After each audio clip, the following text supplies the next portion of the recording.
Well, hello there, friends. It is your Sunday morning spread from Cards of Light, Bright Blessings of the Tarot for July 17th, 2022. Brian No, happy to be with you once again this week. Thanks for joining me this morning. We will get to our four-card energy reading here in just a moment, but I wanted to talk for just a moment or two first about sort of what we're doing with these energy readings and how they work. And I'll probably be blogging about this. I've written some about it in the past. But there are really a couple of principles that we are putting to work for us when we do these readings. The first is that everything is energy. And no matter how solid things seem to us, no matter how real they seem, everything is vibration. Everything is energy. At the deepest, most subtle level. So that's the first principle. The second principle is everything is connected. And that includes our own minds, and our own consciousness is connected to everything else in the universe, that is everything that is happening at this moment, everything that has ever happened, everything that ever will happen. And so when we throw down some cards, we are trying to kind of prompt our minds to get in touch with things that we wouldn't maybe otherwise be able to get in touch with. And that's essentially how these work. And through this conceptual blending process that happens, that Vincent Petici talks so much about, you've got this evocative image. It kind of jars things loose in your mind. And if we then are able to follow our intuition, sometimes we can learn some things. That's basically it in a nutshell. Let's go to the table and see how this works for us this week. We're using the Thoth deck again. And we're going to do 4 cards, one for each dimension of life. Okay. And this is usually my process for dealing in a 4-card spread like this. So first of all, we have the spiritual dimension, and the Aeon turns up. We have the social emotional, the 8 of discs. Make sure you can see these. The mental dimension. We have the 5 of cups. And the physical dimension, we have the wheel of fortune. Okay. So 2 majors and 2 pip cards this week. Let's kind of look at what these cards represent in terms of energy flying around here. So we've got the wheel in the physical dimension. And this card is about, obviously, the cyclical nature of things, and about things, being on an upswing and then down, coming back around. I think of it also as as samsara, as the wheel of karma that we are kind of stuck on in this material world. So things are always changing, always changing.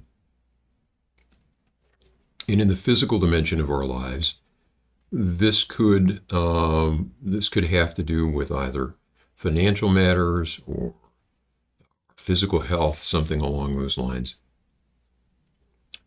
There's a tradition that says that when this card turns up, it usually signals good fortune.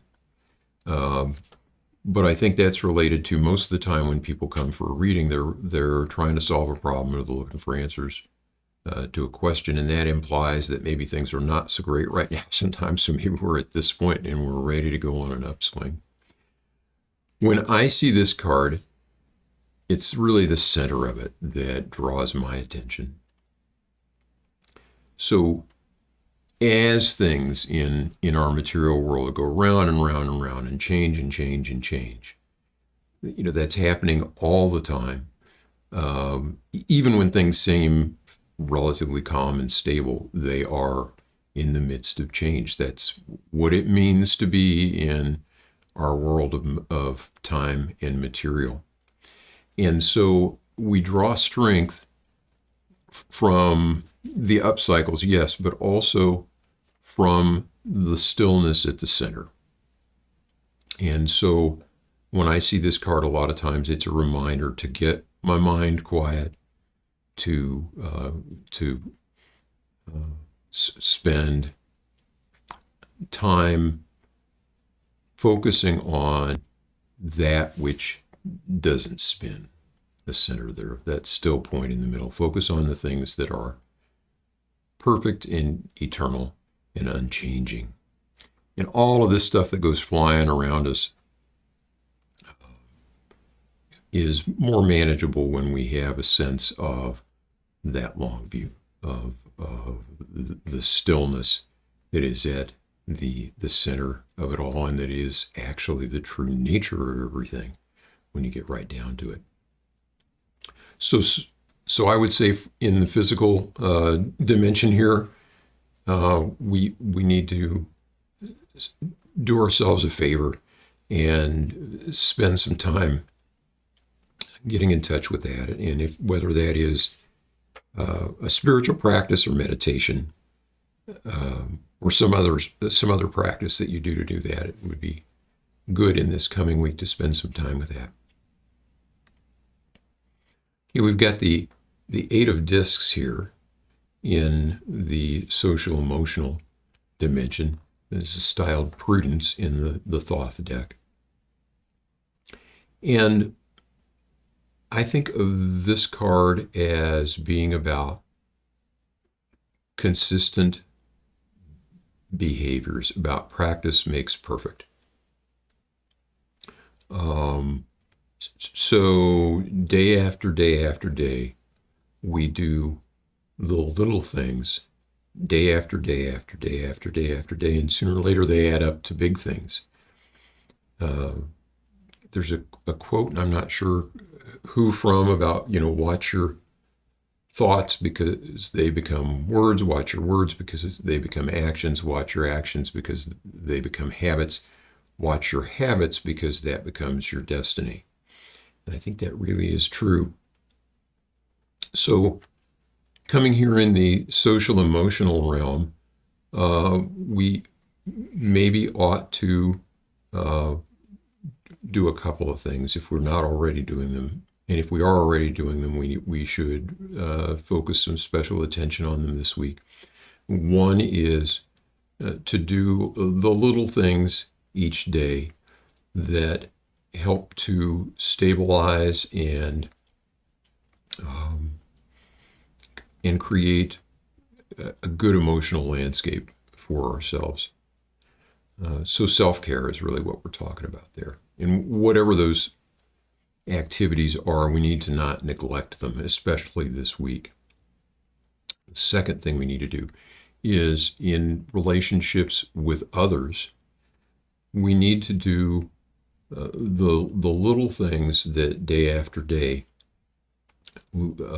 cultivate and nurture trust and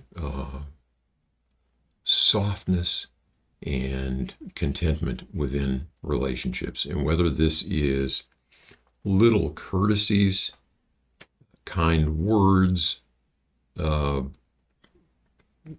bringing somebody a special treat or a cup of coffee, whatever sorts of things that we do to show that we care for others, and especially those closest to us, we need to pay special attention to that in the week to come here. That's the way I would read that one. Okay, in the mental dimension, we have the Five of Cups, and this card has been turning up for me, seems like quite a bit lately. This is an interesting card. Fives represent change or instability, moving from the stability of the fours. We go to five and things sort of get thrown up in the air. And cups, the suit of emotions, the suit of love, the suit of relationships with others. And so this tells me that we may have some disappointments, some instability coming to us in the emotional realm or in the realm of our relationships in the coming week, and that our mind may be overly focused on that. It's hard not to do that when those feelings come or those difficulties come. But if we focus on the disappointment, as this card styled, if we focus on that, if we brood about that, if we walk around chewing on that, on something eating at us, then it tends to get worse. So a healthy approach here in the mental dimension of our lives is, when that happens, and it may happen this week, we should realize that we're on this wheel. Stuff comes, it goes. Some days we get what we want. Some days we don't. Some days we're disappointed. And even if it is a bitter disappointment, those things pass. And the things even that disappoint us the most and hurt us the most in life also give us an opportunity to grow and to become wiser and to become kinder and become better people. So I would say that the message of this card this week is, don't dwell, focus on our grievances and our disappointments. They may keep pushing themselves to the front of our minds, but we really need to keep things in perspective and to place our attention elsewhere. If there's something that we can do, in a situation, then that's one thing. But to just dwell and brood is not healthy. We all do it sometimes, but this week especially, this is a caution against that. Okay. Over here in the spiritual dimension, we have the Major Arcana number 20, the Aeon. This is the one that in other decks is called Judgment, or the Last Judgment. It represents the end of the age. It represents a reckoning where everything sort of gets, everything comes out in the wash when this card shows up. And it also represents a wake-up call. It's a way of saying, hey, okay, come on now, get your trip together, 2-minute warning, that sort of thing. And so in the spiritual dimension,